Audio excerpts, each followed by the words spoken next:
Greetings and welcome to In-Depth. I'm Dike Rostant. Talented and creative local filmmakers have an outlet through the Green Screen Environmental Film Festival, especially when they have a focus on environmentally themed storytelling. This year's event, it runs from November 3 to 6, and founder and director Carver Bacchus joins us now to share more information.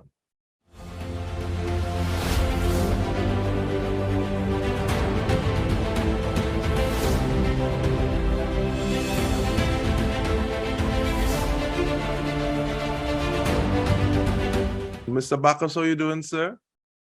I am doing very well, Mr. Rostant. I'm quite well, thank you. How are you? I'm all right, thank you. I'm really happy to get into a conversation about the green screen. And it's more than a decade now, right? It's about 12 years? Yeah, this year is the 12th edition of Green Screen, and we going strong. We got through 2 solid years of pandemic where we were 100% online, and this year we're transitioning from that into back into the real world, so to speak, with a hybrid festival this year. And I always find this a little interesting because some people want to slingshot right back to the way things were. Some people are saying, okay, well, it makes sense to have a mix of both. What are some of the things that went into the decision that you're taking to how the festival is being rolled out on the 3rd?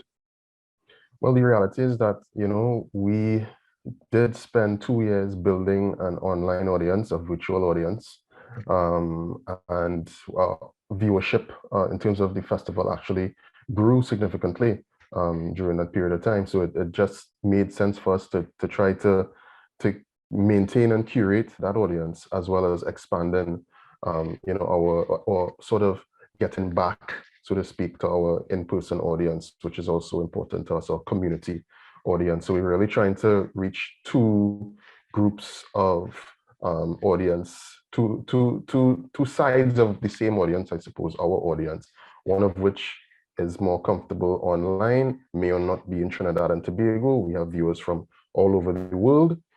And of course, our audience here in Trinidad and Tobago that's comfortable coming out to live events now. And yeah, we hope that we're able to satisfy everybody's needs when it comes to that. And what does that also mean for the filmmakers, the people who are creating the content, being able to engage with these two groupings, these two distinct groupings?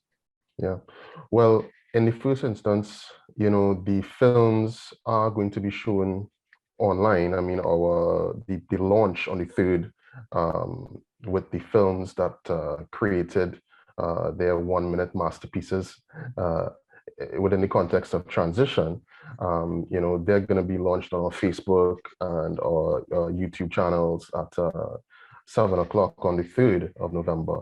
So yeah, so we immediately have that virtual audience. But of course, in terms of the in-person events, they will also have the opportunity to have their films seen and engage with audiences in person as well. So yeah, we are giving them the opportunity, both sides of that discussion as well, live as well as virtual. And I asked the question before, and we're seeing that the fact that not everyone is expecting to fly to a venue, not everyone is expecting to be there physically. Does that increase the possibilities of the ways that you engage with individuals, as opposed to say, well, we can't afford for you to come, so I guess you just have to send a recorded message, as opposed to that one-on-one interaction, that engagement? Yeah. Why did you do this instead of that? What is that like? Yeah, well, in a lot of ways, you can do more, right? You can have broader conversations. You can have more people from more places. We have panelists, from all over the Caribbean this year and further afield as well as at home.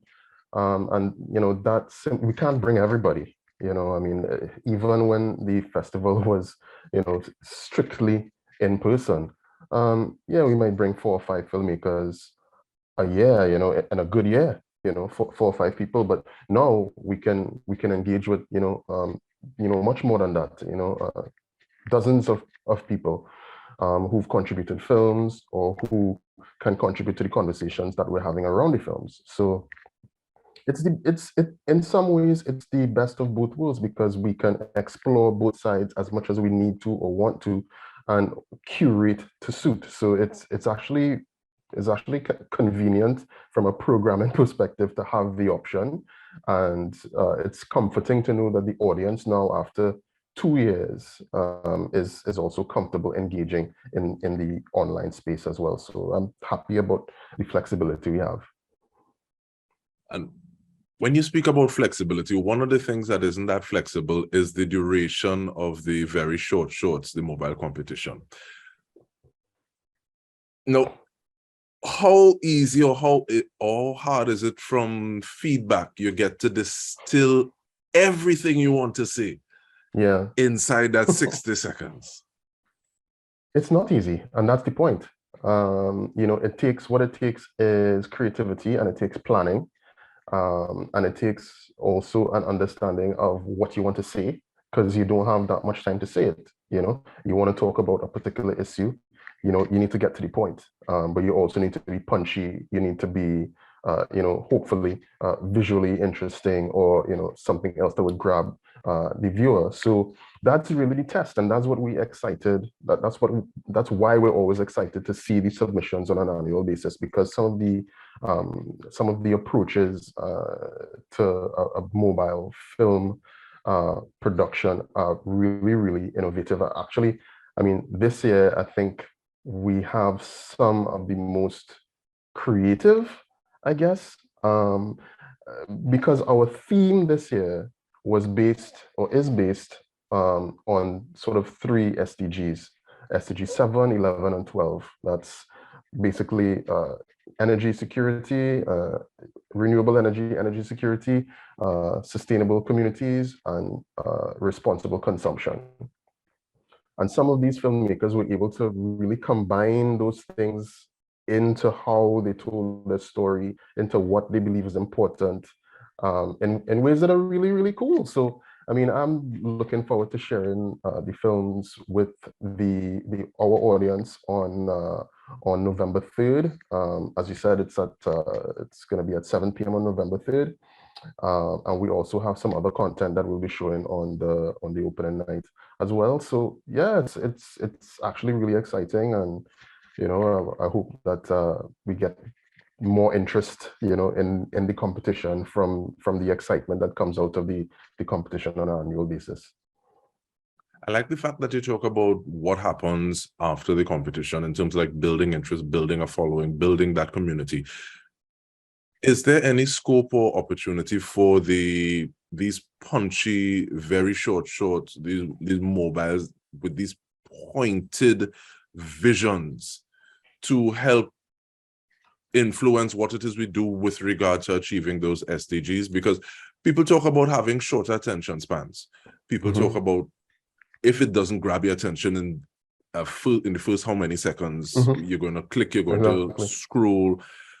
How do you use this to address these SDGs going forward? Yeah, I mean, ultimately, it's about viewership and it's about engagement. We would love to have more media partners like TTT to help to distribute the competitors, the finalists, to more and more audience members, more and more of the public to see them.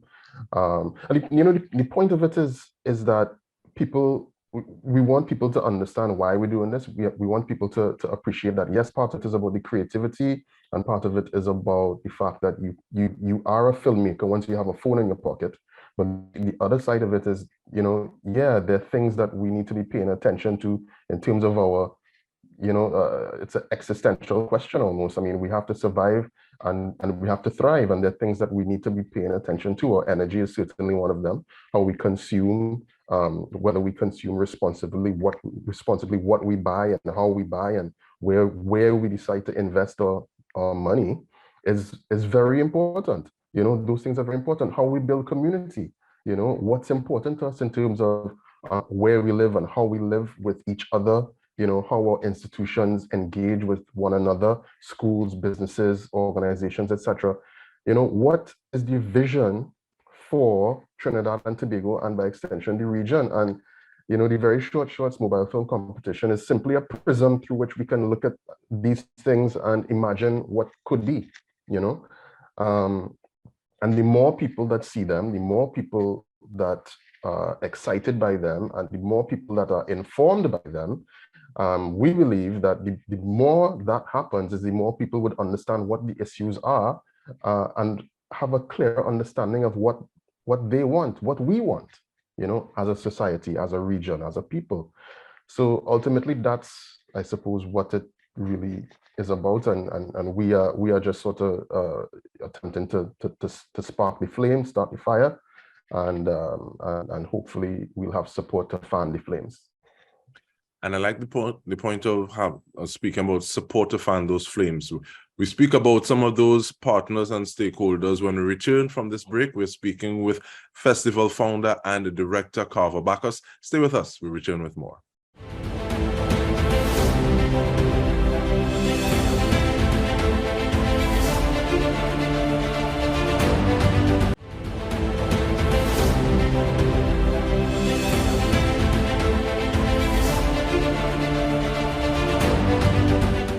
Welcome back. We are speaking about the Green Screen Environmental Film Festival, which is right upon us, November 3 to 6, and we're doing so with founder and director Carver Bacchus. Carver, who are some of those people who put their money where their mouth is and said, yes, we want to be a part of this, we want to help this go forward? Well, I'm happy you asked that question. I'm sure they'll be happy you asked that question as well. Our lead sponsor is, of course, the National Gas Company, NGC, who's been in our corner for the last 3 years and has sort of, you know, helped us get through the transition, to coin a phrase from our theme, you know, from 2020 to this year. They're the lead sponsor, and they are, you know, basically investing in the development of film as well as environmental education. But we also have sponsors in the form of partners, really, in the form of Swim Call and Film TT and Atlantic, all of whom have been supporters of ours over the years. And so NGC this year is actually supporting the Very Short Shorts with the top prize, right? The overall jury winner. Swim Call is supporting the People's Choice Award, and Atlantic is supporting the Youth Jury Award.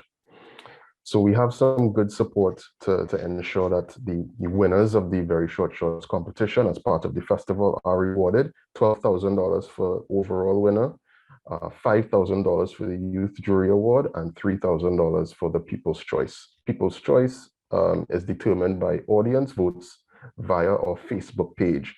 So as soon as the films premiere on the 3rd, and that ends by 7:30, it goes from 7 to 7:30, we will open voting on our Facebook page. Once you go up on the page, you'll see it. It's very easy to vote. And people can start voting for People's Choice from the film with the most votes wins. It's very simple. I know you speak about transition in the theme. You also stated elsewhere that we are at a crossroads. What crossroads is that, and what are some of those implications for the different choices that we make? Wow, that is a big question. I'll try and touch on all the important points, or points that I consider to be important. So first of all, in terms of being at a crossroads, we are seeing the impacts of climate change more and more. Our neighbors are being battered and impacted, far and near, neighbors close by and neighbors further afield. And we need to come to terms with the fact that, you know, we are not absolved from these issues. We're seeing with changing weather patterns and flooding and all of these things becoming more exacerbated in Trinidad and Tobago. We need to come to terms with that. We need to transition from sort of being reactive to what the environment is doing, and becoming more proactive and trying to solve some of these issues and challenges with some planning and with some medium-term visioning, you know, so to speak. In terms of how we look at transition in the context of this year's festival, as I said, there are the 3 SDGs. So there's energy. How do we use energy? How do we transport ourselves from place to place? Do we all have to have a car? Do we all have to, drive into Port of Spain?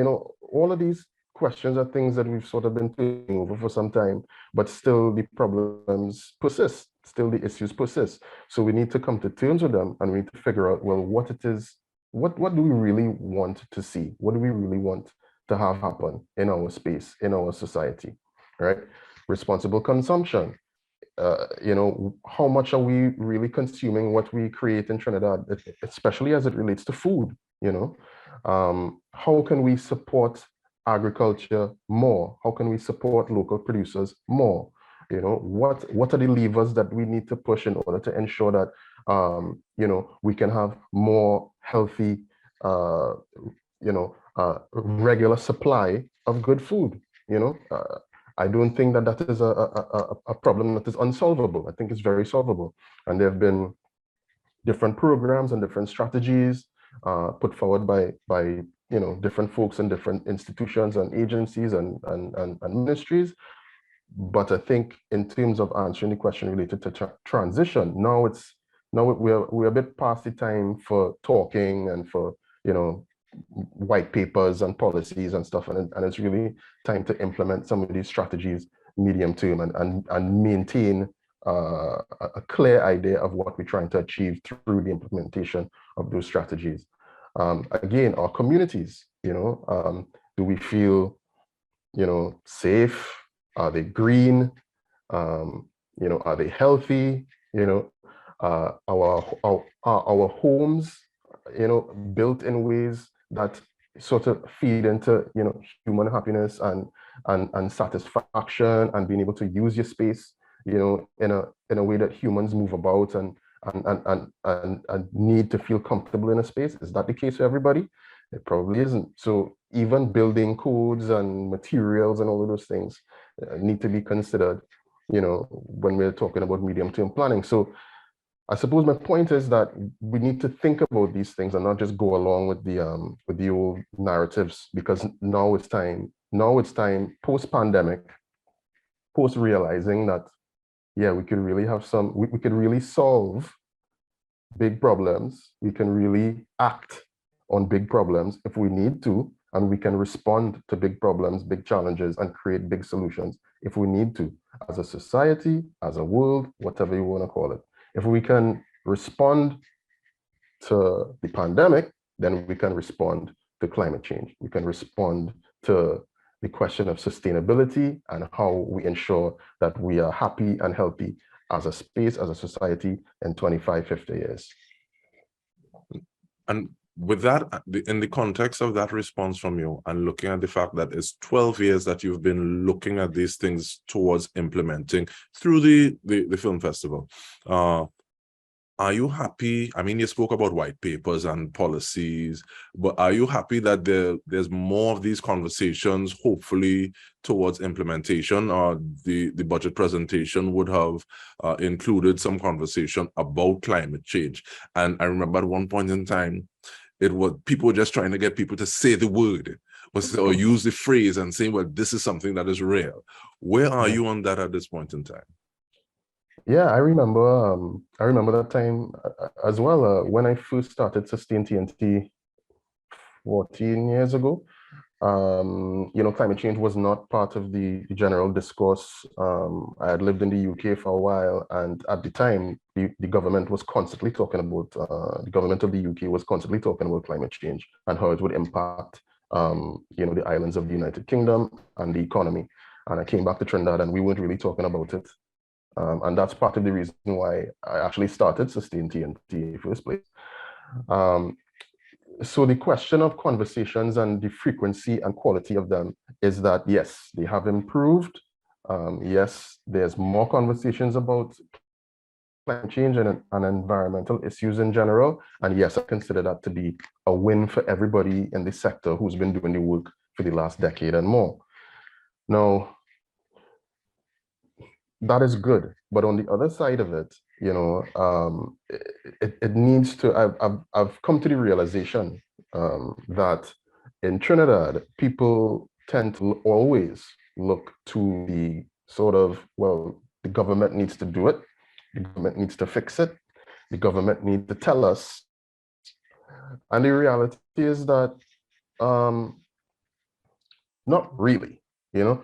Yes, in part, but not really, because society is not only made up of the government in terms of people who can make decisions and who have, you know, sort of some influence on what will happen or will not happen, right? Society is made up of institutions, right? Ultimately, society is made up of employers, society is made up of schools, hospitals, churches, groups, NGOs, and so on. And these are the people, the private sector, right? In my view, the private sector needs to take a greater level of responsibility to pushing the whole thing forward. Because ultimately, the private sector, if the economy does well, and if people are happy, and if things are stable, and if everything is okay, the private sector is obviously going to benefit, right? Because the private sector is made up of us. The private sector is made up of people, of Trinidadians and Tobagonians who work in the space and want ultimately the best thing for themselves and their families.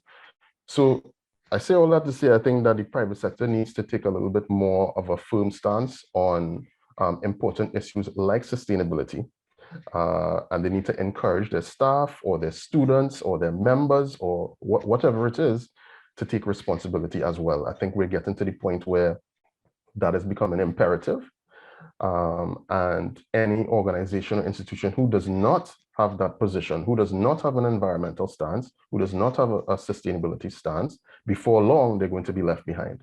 Because this is the direction that the world economy is moving in. The world economy is transitioning. Okay, it's not a dress rehearsal anymore.